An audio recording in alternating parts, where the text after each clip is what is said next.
নমস্কার। পাঁচ মিশেলির আজকের পর্বে সকলকে স্বাগত। আজকের বিষয় বাংলায় এসআইআর এবং তা নিয়ে বিভিন্ন রাজনৈতিক দলের অবস্থান। আর এই বিষয়ে আমরা কথা বলবো বিশিষ্ট রাজনৈতিক বিশ্লেষক এবং অধ্যাপক বিশ্বজিৎ দাসের সঙ্গে। অধ্যাপক দাস, আপনাকে পাঁচ মিশলিতে স্বাগত। নমস্কার। প্রথমেই যেটা জানতে চাইবো যে এসআইআর এর আগে বিহারে হয়েছে এবং এখন বাংলায় হচ্ছে, কিন্তু দুই রাজ্যে বিজেপির অবস্থানের একটা বিরাট তফাৎ দেখা যাচ্ছে।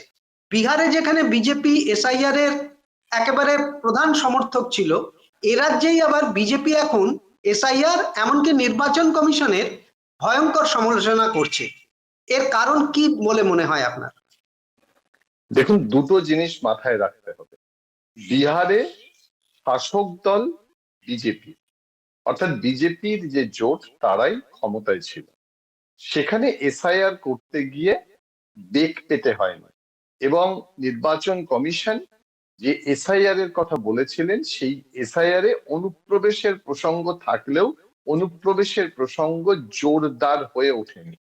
এবং দেখা গেছে যে সীমাঞ্চলের যে ভোট, সেই সীমাঞ্চলের ভোটে কিন্তু আলটিমেটলি বিজেপি লাভবান হয়েছে। অর্থাৎ অন্যদিকে তেজস্বী বা কংগ্রেস তারা কিন্তু এখানে নিজেদের জায়গাটা পরিষ্কার করতে পারেনি। পশ্চিমবঙ্গের ক্ষেত্রে কি হলো, বিজেপি এখানে বিরোধী দল, পশ্চিমবঙ্গে এসআইআর করার ক্ষেত্রে গুরুত্বপূর্ণ ভূমিকা রয়েছে তৃণমূল কংগ্রেসের। এবং আপনারা জানেন যে বিএলও যারা সরকারি কর্মচারী, তাদেরকে ডেপুটেশনে ব্যবহার করছেন নির্বাচন কমিশন ভারতবর্ষের সংবিধান অনুযায়ী।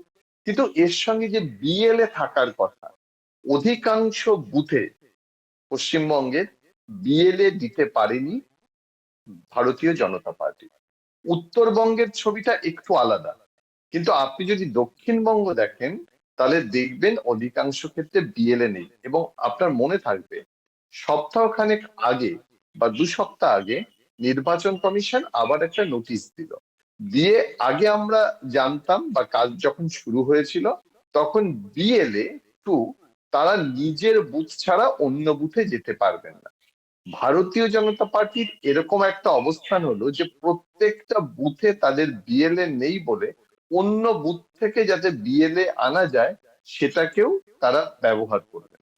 বিহারের ক্ষেত্রে আর পশ্চিমবঙ্গের ক্ষেত্রে অসুবিধা কি?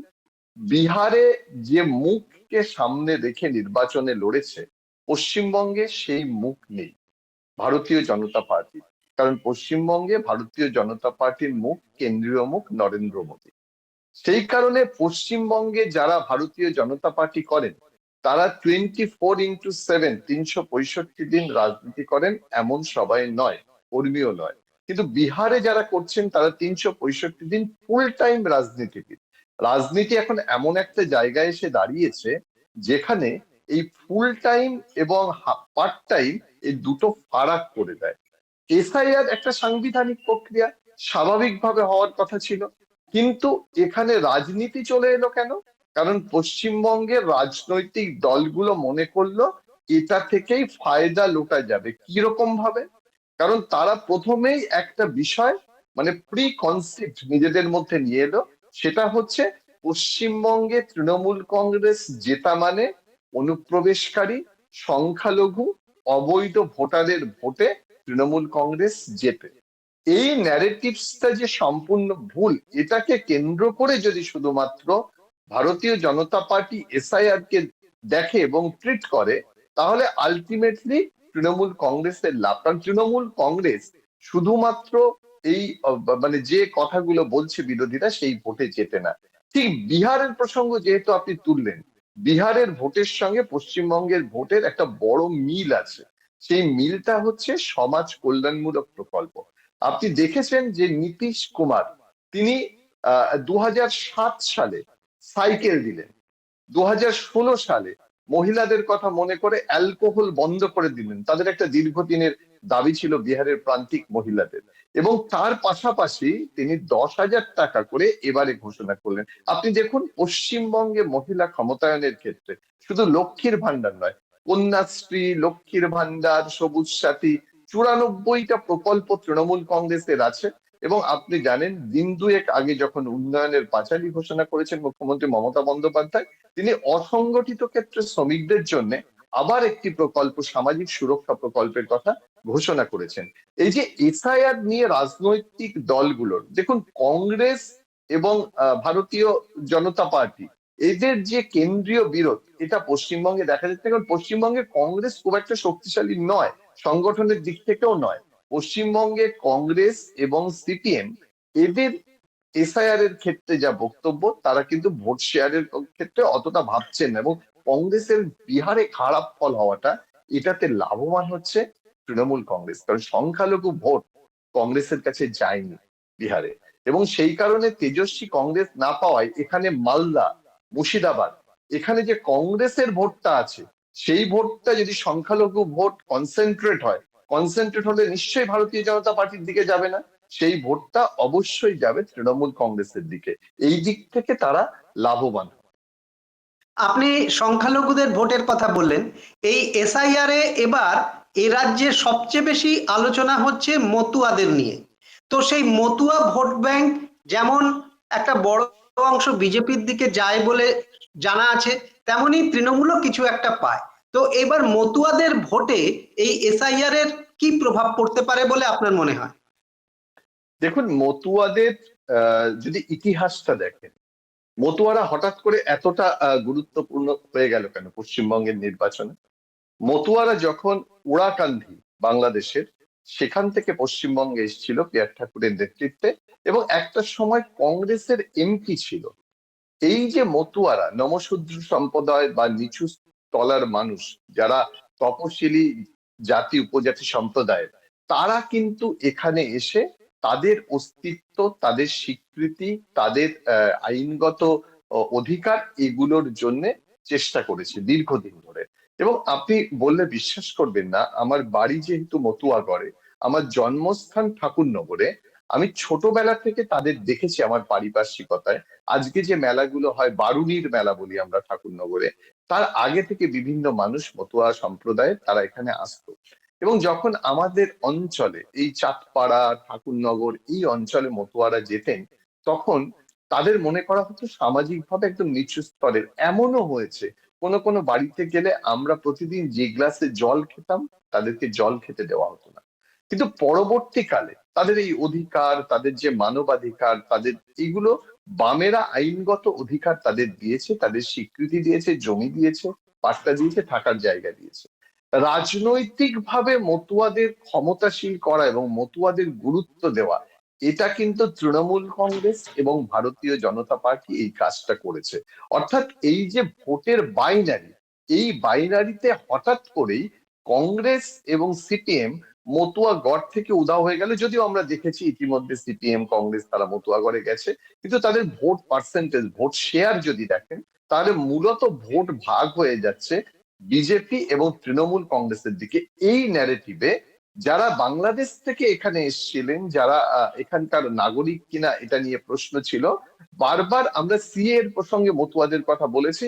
এবং শান্তনু ঠাকুর, যারা যিনি নির্বাচিত হয়েছেন 2024-এ, তিনি বলেছেন যে সিএ তে অ্যাপিল করলে মতুয়াদের নাগরিকত্ব দেওয়া হবে ভারতবর্ষে। অথচ এই শান্তনু ঠাকুর সেই মতুয়াদের ভোটে নির্বাচিত হয়েছেন, যে মতুয়াদের আজকে অবৈধ বলা হচ্ছে, যে মতুয়াদের একটা অংশ নাগরিকত্ব পায়নি।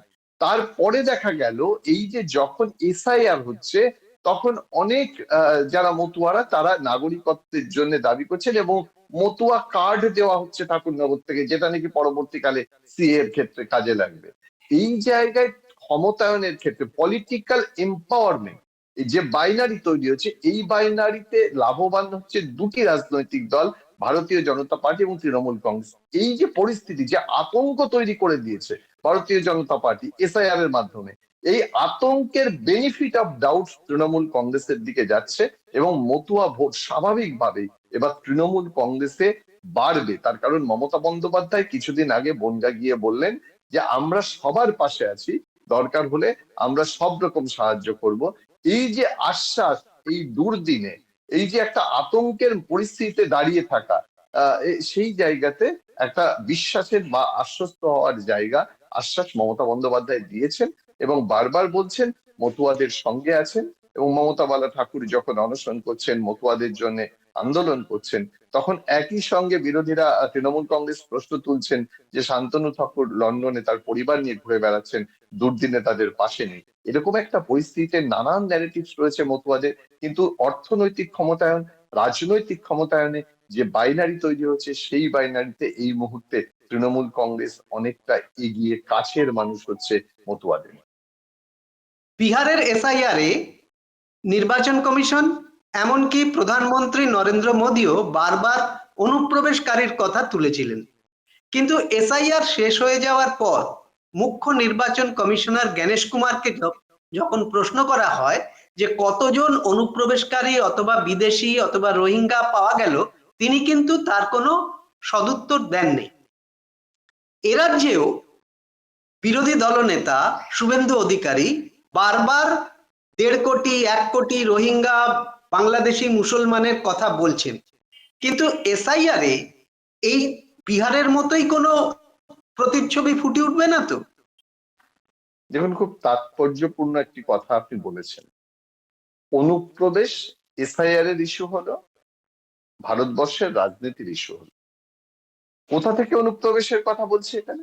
আর এটা বলে রাখা ভালো যে পৃথিবীর সব দেশেই, অনেক দেশেই অনুপ্রবেশ একটা গুরুত্বপূর্ণ ইস্যু। আপনি ইউরোপের দেশ দেখবেন, লাতিন আমেরিকার দেশ দেখবেন, বিভিন্ন ক্ষেত্রে অনুপ্রবেশ একটা গুরুত্বপূর্ণ ইস্যু আছে। কিন্তু এইখানে এই মুহূর্তে দাঁড়িয়ে যে অনুপ্রবেশের কথা আমরা বলছি, সেই অনুপ্রবেশের আলোচনাটা হচ্ছে শুধু রাজনৈতিক ভাবে। অনুপ্রবেশ কিন্তু রাজনৈতিক ইস্যু নয়। আর অনুপ্রবেশ শুধুমাত্র তৃণমূল কংগ্রেস ক্ষমতায় আসার পর থেকে শুরু হয়েছে পশ্চিমবঙ্গে, এটাও নয়। আমরা যদি ভারত বাংলাদেশের ইতিহাস দেখি, পশ্চিম বাংলার ইতিহাস দেখি, তাহলে অনুপ্রবেশের একটা দীর্ঘ ইতিহাস আছে। দেশভাগ এবং তার পরবর্তীকালে সংখ্যালঘু বাংলাদেশে যারা হিন্দুরা এদেশে এসছে, পরবর্তীকালে মুসলিমরা এদেশে এসছে, এই যে অনুপ্রবেশ হচ্ছে, এই অনুপ্রবেশের দায়টা কার? দেখুন, এখানে দুটো লেয়ারের কথা আপনাকে বলতেই হবে। আমরা বারবার রাজনীতির কথা বলছি, কিন্তু এই অনুপ্রবেশ হলো কি করে? অনুপ্রবেশ বৈধ নয়, আমরা বারবার বলছি অবৈধ অনুপ্রবেশ। কারা পাহারা দেয়? দীর্ঘদিন ধরে সীমান্ত পাহারা দেয় সীমান্ত রক্ষী বাহিনী। আপনি যে রাজনৈতিক দল করুন না কেন, আপনার যে রাজনৈতিক বিশ্বাস থাকুক না কেন, এটা বুকে হাত দিয়ে হলফ করে বিশ্বাস করবে সীমান্ত তৃণমূল কংগ্রেস, অভিষেক বন্দ্যোপাধ্যায় বা মমতা বন্দ্যোপাধ্যায় পাহারা দেয় না। তাহলে কেন বারবার অনুপ্রবেশে তৃণমূল কংগ্রেসের কথা উঠছে? তার কারণ বলছে এদেশে আসার পর অবৈধ কাগজ তৈরি করতে রাজ্য প্রশাসন সাহায্য করেছে। যে অবৈধ কাগজগুলো তৈরি হচ্ছে, জাল কাগজগুলো তৈরি হচ্ছে, তার অথরিটি কারা?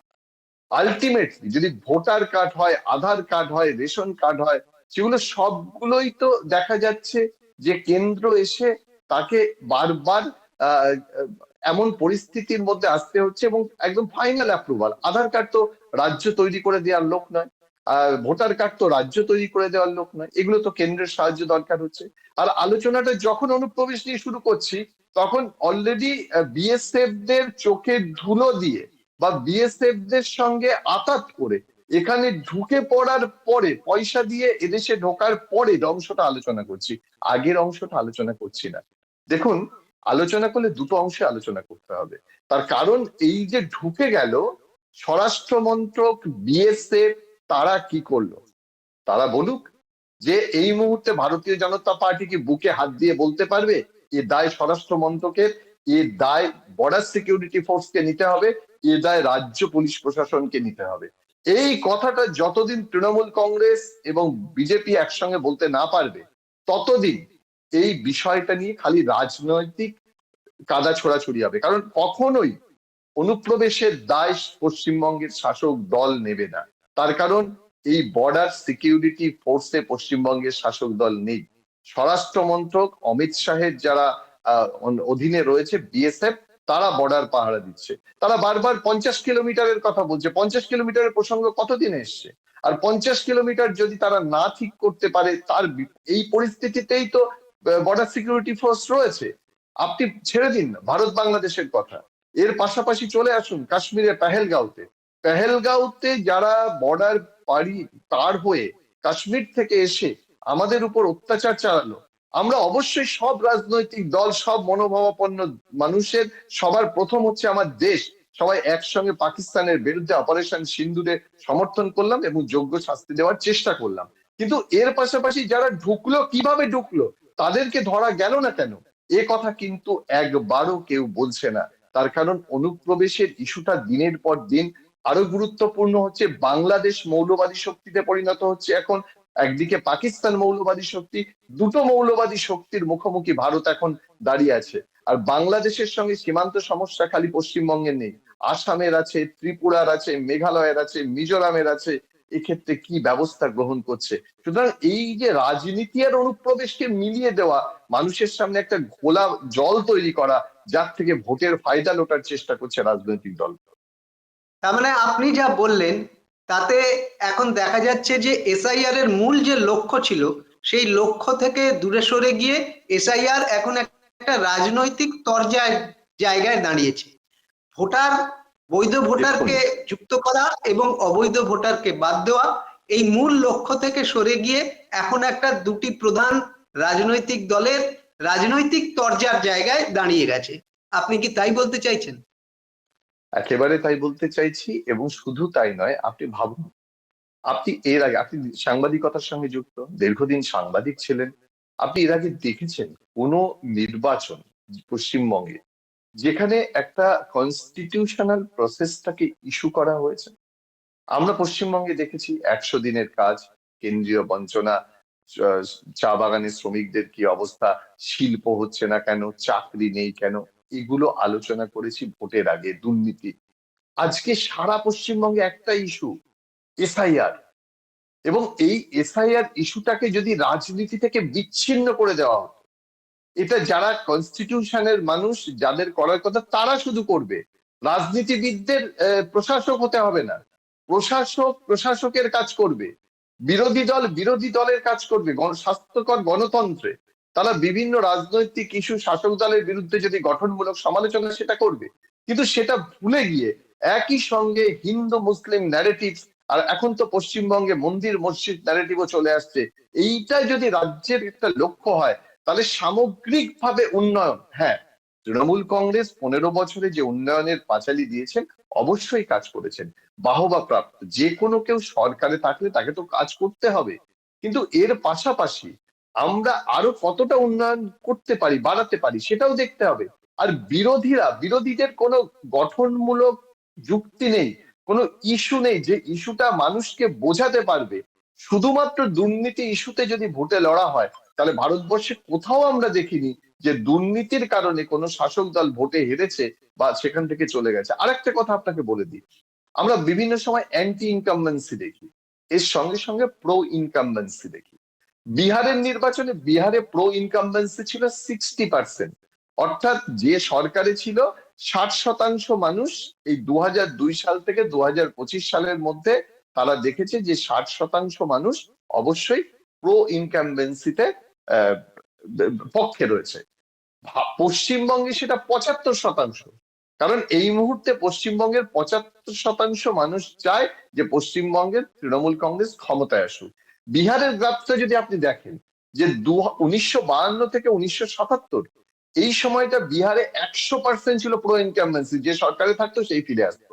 1977 থেকে 2002 33%, 33% ক্ষেত্রে দেখা গেছে যারা সরকারে আছে তারা ফিরে এসছে, মানে অধিকাংশ ক্ষেত্রে ফেরেনি। এই যে সময়টা, এটাকে আমরা 50-50 এরা বলি, যেখানে প্রো ইনকামবেন্সি রয়েছে, মানুষ আবার সরকারকে ফিরিয়ে আছে। পশ্চিমবঙ্গে সেটা 75%।